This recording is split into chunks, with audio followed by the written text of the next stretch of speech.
Una bellissima giornata di sole saluta la sfilata dei carri qui a Conegliano. Un buon pomeriggio a tutti voi dalla voce di Lucio Zanato che con Alice Montagnier oggi vi racconterà questa sfilata dei carri.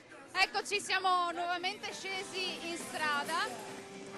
Un vero bagno di folla per la sfilata dei carri di Martedì Grasso a Conegliano. In 30.000, secondo le stime degli organizzatori, gli spettatori che hanno vissuto con i figuranti questo vero e proprio rito di carnevale.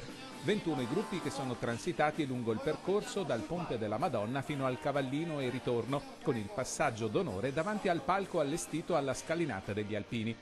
Ad aprire, è il caso di dire, le danze, le Majorette di Prata di Pordenone, a dimostrare come la sfilata della città del Cima sia in realtà l'appuntamento in maschera di tutta la sinistra Piave.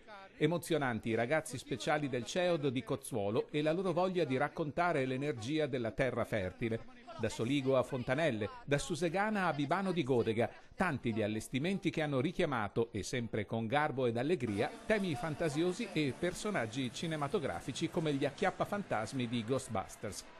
Ma forse lo spunto davvero particolare l'hanno dato i ragazzi dell'Istituto Enologico che hanno ricordato i 50 anni del Cerletti, ma anche dal primo incrocio Manzoni. E con questo allestimento non poteva mancare il brindisi del sindaco per un pomeriggio di festa che ha fatto divertire e che, grazie ad un discreto ma numeroso servizio d'ordine tra vigili e protezione civile oltre un centinaio di addetti, è scivolata via senza problemi. Da domani si entra in Quaresima con il rito delle ceneri, ma a Conegliano iniziano sin d'ora a progettare la sfilata del prossimo anno che ha già un titolo: Carnevale 2020.